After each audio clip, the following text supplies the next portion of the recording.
পুরুলিয়ায় শীতের আমেজ, সকালে হালকা শীতের আমেজ, তাপমাত্রাও নামলো বেশ কিছুটা। শীতের পোশাকে বেরোচ্ছেন অনেকে।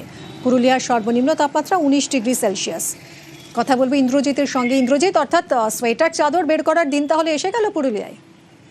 দেখো মিমি, একেবারেই তাই। তার কারণ সকাল থেকে একেবারেই শীতের আমেজ অনুভব করা যাচ্ছে এবং একেবারেই সন্ধ্যের দিক থেকে এবং বেলা বাড়লেই এই শীতের আমেজ উধাও হয়ে যাচ্ছে। তবে যেভাবে তাপমাত্রা নামছে, আজ যেমন জেলার সর্বনিম্ন তাপমাত্রা 19 ডিগ্রি, ফলে স্বাভাবিকভাবেই সকালের দিকে একটা শীতের আমেজ থাকছে এবং বেলার দিকে এর পরিবর্তন হলেও আবার সন্ধ্যের পর থেকে সেই শীতের আমেজ ফিরে আসছে। ফলে শীতের আমেজ অনুভব করছে জেলার মানুষ এবং সকালের দিকে আমরা যেগুলো দেখছি শীতবস্ত্র পরে বেশ কিছু মানুষ রাস্তায় বেরোচ্ছে, বিশেষ করে যারা সকালবেলায় মর্নিং ওয়ার্কে বেরোয় তাদের ক্ষেত্রে দেখা যাচ্ছে সোয়েটার পরে আছে এবং কেউ মাফলার জড়িয়ে বেরোচ্ছে এবং শিশুরা যারা স্কুলে যাচ্ছে তাদের ক্ষেত্রেও দেখা যাচ্ছে সোয়েটার পরে যাচ্ছে। অনেক ধন্যবাদ। নিম্নচাপ সরছে বাংলাদেশ উপকূলে। মায়ানমার বাংলাদেশ উপকূলে সমুদ্র উত্তাল। বুধবার পর্যন্ত মৎস্যজীবীদের সমুদ্রে যেতে নিষেধ। আজ সারাদিন কেমন থাকবে আবহাওয়া জানবো। বিশ্বজিৎ রয়েছে সঙ্গে। বিশ্বজিৎ, একদমই একটি নিম্নচাপ তৈরি হয়েছে এবং এই নিম্নচাপ আমাদের বাংলা উপকূল থেকে অনেকটা দূরে রয়েছে এবং এটি ক্রমশ বাংলাদেশ উপকূলের দিকে আসছে। এই মুহূর্তে মায়ানমার উপকূলে পূর্ব মধ্য বঙ্গোপসাগরে যে অবস্থান, তবে এর সরাসরি কোনো প্রভাব নেই। তবে এই সপ্তাহের শেষ দিকে অর্থাৎ শুক্রবার নাগাদ এর প্রভাবে কিছুটা জলীয় বাষ্প ঢুকতে পারে এবং তার প্রভাবে উপকূলের যে জেলাগুলি, মূলত দক্ষিণ 24 পরগনার কিছু অংশে হালকা বৃষ্টির খুব সামান্য সম্ভাবনা রয়েছে। তবে যে আবহাওয়ার একটা পরিবর্তন হয়েছে, শুষ্ক আবহাওয়া এবং তার সঙ্গে সকালে একটা হালকা মনোরম পরিবেশ তৈরি হচ্ছে, সেই আবহাওয়ার কিছুটা হয়তো পরিবর্তন হতে পারে। আংশিক মেঘলা আকাশ হতে পারে শুক্রবার উপকূলের জেলাগুলো বা উপকূল সংলগ্ন জেলাগুলো। ধন্যবাদ। ভোটারদের বাড়ি বাড়ি যাওয়া শুরু করেছেন বিএলওরা, আর তার আগে ভোটার তালিকা থেকে নাম বাদ দেওয়ার হুমকি দিয়েছেন বলে চাঞ্চল্যকর অভিযোগ বিএলওর বিরুদ্ধে। মালদা জেলা প্রশাসনের কাছে এই নিয়ে নালিশ জমা পড়েছে। পশ্চিমবঙ্গে শুরু হয়েছে এসআইআর। মঙ্গলবার থেকে ভোটারদের বাড়ি বাড়ি যাবেন বিএলওরা। তার আগেই মালদায় এক বুথ লেভেল অফিসার তথা স্থানীয় তৃণমূল নেতার বিরুদ্ধে হুমকি দেওয়ার অভিযোগ। মালদার কালিয়াচকের বীরনগর 2 নম্বর গ্রাম পঞ্চায়েত এলাকা। এখানকার বেগুনটোলার বাসিন্দা নরেন্দ্রনাথ মণ্ডল। এই এলাকারই তৃণমূল নেতা কেনারাম মণ্ডল সরকারি চাকুরে স্কুল শিক্ষক। নরেন্দ্রনাথের দাবি, সম্প্রতি তিনি বুথ লেভেল অফিসার কেনারাম মণ্ডলের কাছে ভোটার তালিকার বিষয়ে জানতে চান। অভিযোগ, তখন তিনি পরিবারের এক সদস্যর নাম বাদ দেওয়া হবে বলে হুমকি দেন। এরপরেই প্রশাসনের বিভিন্ন দপ্তরে ওই বিএলও তথা তৃণমূল নেতার বিরুদ্ধে লিখিত অভিযোগ জানান নরেন্দ্রনাথ মণ্ডল। আপনার বৌমার ভোট বাতিল হয়ে যাবে, বুঝলেন? আপনার বৌমার ভোট বাতিল হয়ে যাবে, তুমি প্রমাণ করতে পারবা না। জাল ভোট, এটা আপনার বৌমার ভোট দিচ্ছে। আমি গ্রামের একটা সাধারণ মানুষ, বাড়ি অভিযোগ ভিডিও এসডিও ডিএম। আমরা কারোর নাম কাটতেও পারি না, কারোর নাম ঢুকাতেও পারি না। ইলেকশনের কাজ সিও দপ্তরের কাজ, এখানে কোনো দলের ব্যাপার নেই। অভিযোগ করতে পারে, কিন্তু এই অভিযোগ হচ্ছে ভিত্তিহীন অভিযোগ।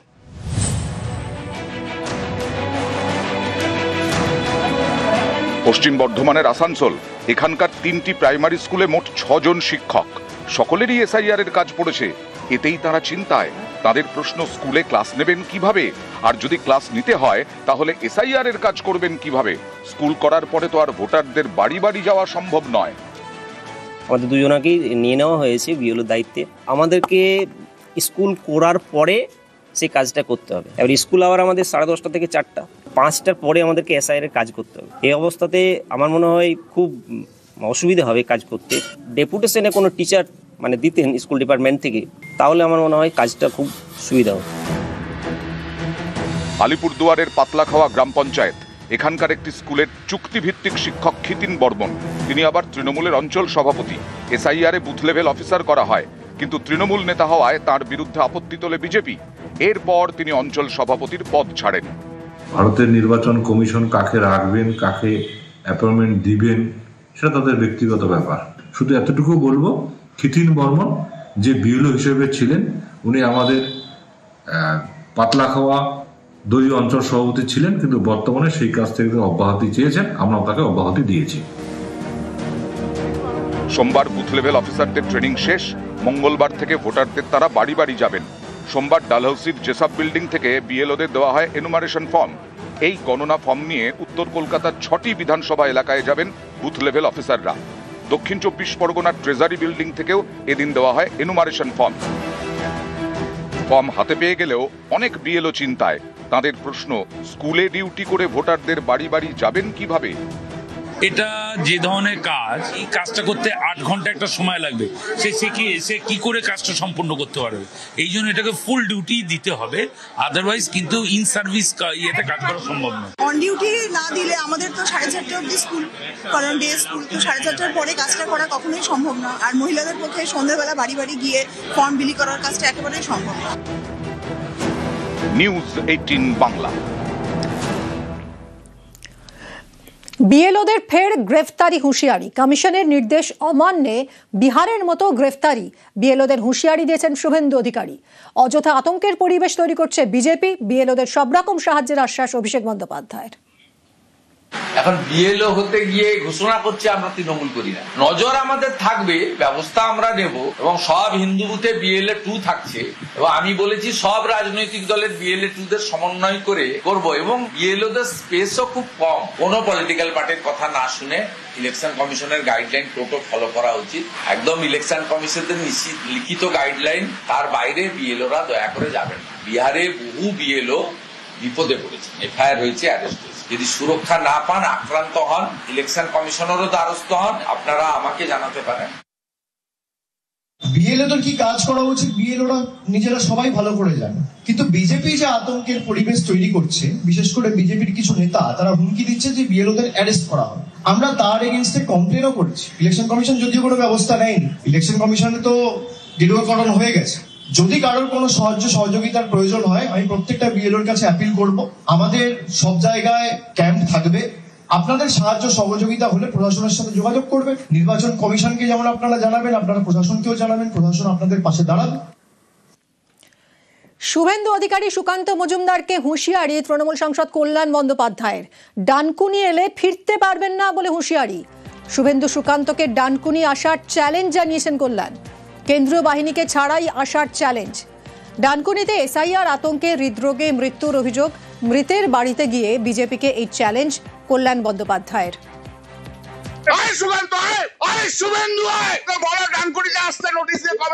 পুলিশ ছাড়া তুইও থাকবি, পুলিশ ছাড়া আমরাও থাকবো।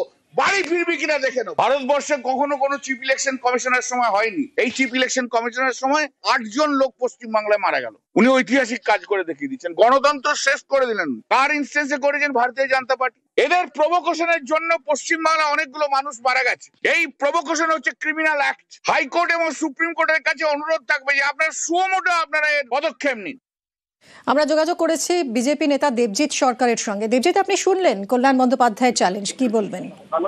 গ্যাংস্টারের মতন ভাষা এবং শরীরী ভাষায় কল্যাণবাবু যা বললেন, তার মধ্যে একটা কথাই সত্যি, প্রভোকেশন ক্রিমিনাল অফেন্স। উনি যে প্রভোকেশন তৈরি করলেন, তার জন্য কেন্দ্রীয় নির্বাচন কমিশন এবং আমাদের দেশের আইন ব্যবস্থা নেওয়া উচিত। পুরোপুরি পাড়ার ছেলে গুন্ডার মতন ভাষায় উনি কথা বলছেন। একজন আইনসভার নির্বাচিত জনপ্রতিনিধি, এমপি, একাধিকবার উনি জিতেছেন, মানুষ ওনাকে ভোট দিয়েছেন বলে উনি দাবি করেন। পুরো শ্রীরামপুরবাসীকে উনি অপমানিত করছেন। শ্রীরামপুরবাসীর জনপ্রতিনিধির মানসিক এবং শারীরিক চেহারা যদি এইরকম হয় যে কিনা সতীর্থ রাজনৈতিক কর্মীদের বা নেতাদের তুই তোকারি করতে পারেন এই ভাষায়, তাহলে আদতে শ্রীরামপুরবাসীর যে সাংস্কৃতিক চরিত্র, সেটা নিয়ে সারা ভারতবর্ষের মানুষের সন্দেহ দেখা দেবে। এই জিনিস থেকে মুক্ত হতে হবে শ্রীরামপুরবাসীকে, বাংলার জনগণকে। অনেক ধন্যবাদ আপনাকে।